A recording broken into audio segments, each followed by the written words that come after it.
Hello दोस्तों, आज मैं निकल रहा हूँ वृंदावन के लिए। मैंने सारी तैयारी पहले से ही कर लिया। ये मेरा बैग रेडी हो चुका है जिसमें 2-3 जोड़ी कपड़े हैं। ये अपना हेलमेट है, ये मिनी बैग है और ये साथ में क्लच वायर है। ये मैंने एक्स्ट्रा इसलिए रख लिया है इन केस अगर कोई इमरजेंसी होती है तो मैं इसे यूज़ कर सकता हूँ। साथ ही यहाँ पे मैंने अपनी क्रैचेसों को मैंने अच्छे से बांध लिया है। अगर ऑफ रोडिंग करनी हो, थोड़ा स्पीड से चलना हो तो कोई दिक्कत ना हो, इस वजह से मैंने पूरा सामान रेडी कर लिया है। तो अभी मैंने गूगल मैप पे वो लगा लिया है और मैं सोना गुड़गांव रोड पे चल रहा हूँ। अभी मुझे कोई आइडिया नहीं कि मतलब कहाँ से कैसे जाना है, सिर्फ गूगल मैप के थ्रू ही मैं जा रहा हूँ क्योंकि मैं पहले तो कभी गया नहीं हूँ वृंदावन में। ये पहली बार है जब मैं वृंदावन जा रहा हूँ। वृंदावन जाने का प्लान इस तरह बना क्योंकि लगभग 4 दिन की मेरी छुट्टियाँ आने वाली थी। 2 दिन का वीकेंड था और 2 दिन की ऑफिस की छुट्टी थी। तो मैंने सोचा क्यों ना इस टाइम को सही से यूटिलाइज़ करते हैं। अगर मैं चाहता तो 2 दिन आराम भी कर सकता था, बट यार जब टाइम मिलता है तो क्यों ना उसको सही से यूटिलाइज़ करना चाहिए। तो मुझे सबसे अच्छा लगा कि वृंदावन चलते हैं, अपने पास में भी है और हरि के दर्शन भी करके आ जाएंगे। तो अभी मैंने गूगल मैप लगा लिया है और मैं अभी सोना रोड पे चल रहा हूँ। यहाँ से मुझे जाना है पलवल और उसके बाद फिर वहाँ से चेन्नई, दिल्ली चेन्नई एक्सप्रेस पे मिल जाएगा। तो वहाँ से सीधा रास्ता है वृंदावन के लिए, वहाँ मैं जा सकता हूँ। ये मैं सिर्फ गूगल मैप के थ्रू ही आपको बता रहा हूँ क्योंकि मुझे कोई आइडिया नहीं है। अभी मैं सोना गुड़गांव का जो टोल है मैं उस पे आ गया हूँ और मैं साइड से निकल सकता हूँ क्योंकि इस पे टोल नहीं लग रहा है। कई टोल होता है जहाँ पे बाइक का टोल भी लगता है, जैसे अगर आप यमुना एक्सप्रेस वे पे जाओगे तो वहाँ पे टोल है, वहाँ पे आपको बाइक का टोल देना पड़ता है, बट यहाँ पे नहीं है।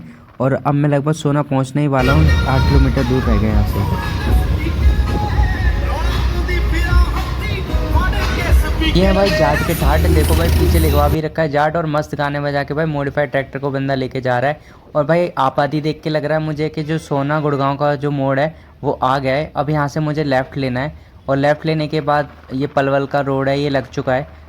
ये गोल चक्कर जो आता है मैं इससे समझ जाता हूँ कि पलवल का रोड है वो लग गया है, क्योंकि एक बार मैं इससे अपने गांव भी गया था तो मुझे थोड़ा बहुत आइडिया है कि इस रोड से कैसे जाना है। ये सिंगल लेन वाला रोड है जिसमें दोनों तरफ गाड़ियाँ चलती हैं और हर गाड़ी एक दूसरे को ओवरटेक करती है। रास्ता तो वैसे मक्खन है एकदम और मस्त स्पीड में आप चला सकते हो, बट यार यहाँ पे हर गाड़ी एक दूसरे को ओवरटेक करती हुई दिखती है।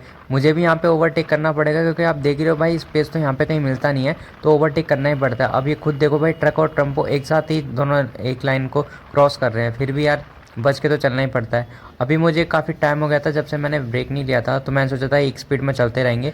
तो लगभग मुझे 20 मिनट हो गए, तो मैंने 20 मिनट का यहाँ पे हल्का सा एक ब्रेक लिया क्योंकि मैं तो कंटिन्यू गाड़ी चला सकता हूँ, बट ये ना कि भाई गाड़ी को भी थोड़ा रेस्ट देना चाहिए, वरना लगातार अगर गाड़ी चलाओ तो भाई दिक्कत भी हो सकती है और अपन दिक्कत नहीं झेल सकते इस टाइम पे, क्योंकि अगर कहीं रास्ते में कुछ भी दिक्कत होगी तो भाई मेरे बस की तो नहीं है क्योंकि कहीं पे जाके इसको लेके धक्का मार के भी लेके जा सकूँ। जब से मैं घर से चला था लगभग 1 घंटा हो गया होगा, तब से मैंने लगातार गाड़ी चलाई है, सिर्फ 20 मिनट का एक ब्रेक लिया था और अब मैं पलवल है वो पहुँच चुका हूँ। बस यहाँ से मुझे रोड क्रॉस करना है, उसके बाद दिल्ली और चेन्नई एक्सप्रेस है वो आ जाएगा। अब मैं दिल्ली चेन्नई एक्सप्रेस वे पे आ चुका हूँ और यहाँ से सीधा सीधा रास्ता है, लगभग ये 90 से 100 किलोमीटर के आसपास ये दूरी रहेगी यहाँ से वृंदावन और मथुरा की। और ये रास्ता आगरा के लिए भी जाता है और सीधा सीधा रास्ता है, तो मुझे कोई दिक्कत लेने की ज़रूरत नहीं है, सीधा सीधा अपन चलते रहेंगे और मस्त स्पीड में अगर चलते रहे तो लगभग 1.5 घंटे के आसपास ये दूरी रहेगी। मैं अपने 1.5 घंटे में मथुरा है पहुँच जाऊँगा और काफ़ी देर से मैंने अपनी स्पीड है वो कंट्रोल कर रखी थी, तो अब मैं यहाँ पर अपनी गाड़ी है वो स्पीड में दौड़ा सकता हूँ।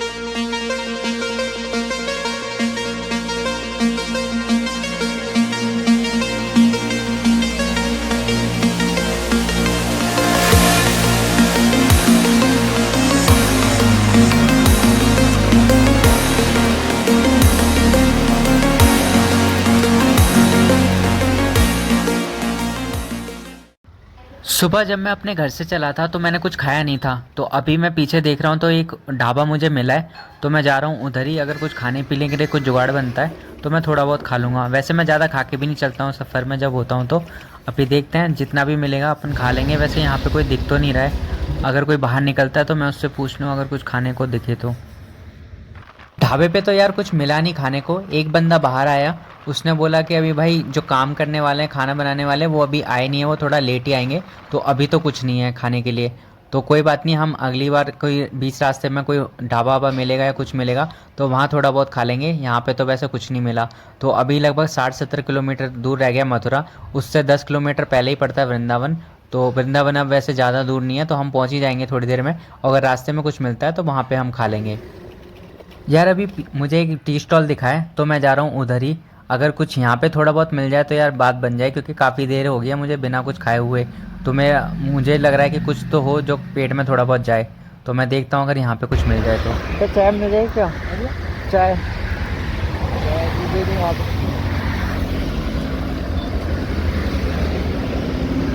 चाय के साथ में क्या है? चाय के साथ में क्या है? फैन वगैरह मट्टी बिस्किट वगैरह। फैन दे दो, चाय और फैन।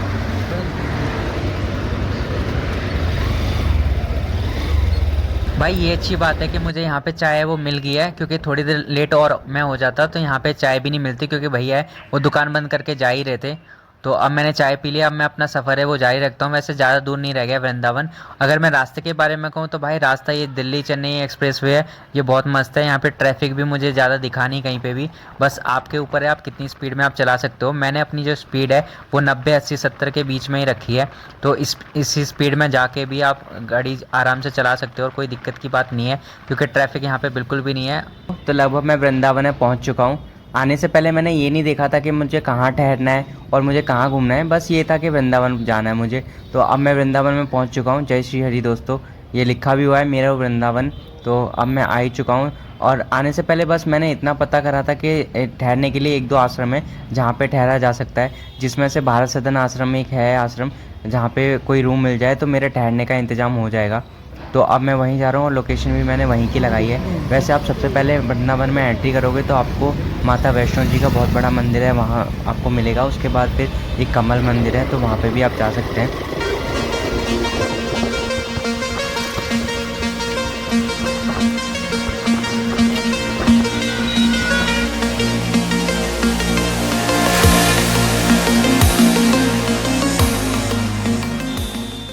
मेरा पहला टारगेट है कि मैं पहले अपनी ठहरने की जगह है वो पहले पक्की कर लूँ। तो अभी मैंने भारत सदन की ही लोकेशन लगा रखी है और रुक्मणी विहार है, मैं उसमें एंट्री कर चुका हूँ। तो अब देखते हैं भाई गूगल मैप है हमें कब तक अपने भारत सदन आश्रम में पहुँचाता है, और मुझे देखना पड़ेगा कि वहाँ पे कोई रूम मिलेगा भी या नहीं। तो ये लोकेशन तो मुझे पता नहीं है। अब देखो अलग अलग रास्तों से मुझे लेके जा रहा है, देखते हैं कब तक पहुँच पाते हैं। अंकल जी भारत सेवा सदन की तरह।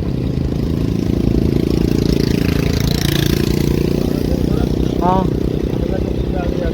इसी रोड पे है ना? अच्छा वही ना आश्रम है ना वो? आश्रम है बंगाली को। हाँ बंगाली में आश्रम है वो। बंगाली इनका है। वैसे तो सभी रह सकते हैं ना वहाँ पे, सभी रखिएगा है ना? वैसे तो गूगल मैप भी मुझे दिखा रहा है कि भारत सदन है वो इसी रास्ते के से थोड़ा सा आगे जाके है। फिर भी मैंने एक बार कंफर्म करना सही समझा, क्योंकि भाई पूरी तरह गूगल पे भी भरोसा नहीं कर सकते। तो लगभग मैं अब अपने भारत सदन आश्रम में पहुंचने वाला हूं, और बस मुझे यही होप है कि अब किसी भी तरीके से वहां पे रूम मिल जाए तो मेरे ठहरने का इंतज़ाम हो जाए। उसके बाद मैं वृंदावन की जो यात्रा है मैं पूरी कर सकता हूँ। लगभग मैंने 2 दिन बिताने का सोचा है कि मैं 2 दिन वृंदावन में रहूँगा। उसके बाद फिर मतलब मैं कहीं आगे की तरफ अपने घर वापस लौटूँगा।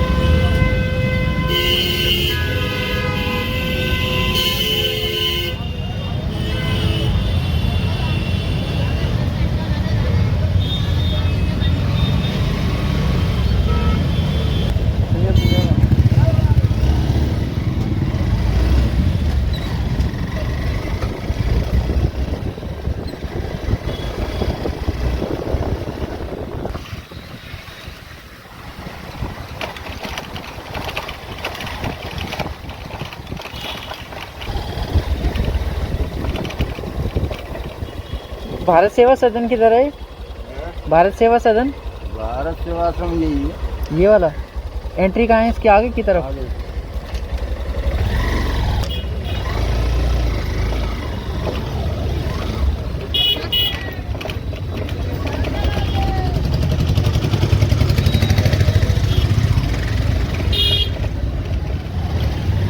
दोस्तों मैं अपनी लोकेशन पे पहुंच चुका हूं। यही है वो आश्रम जो मैंने सर्च करा था और जिसकी लोकेशन मैंने लगाई थी।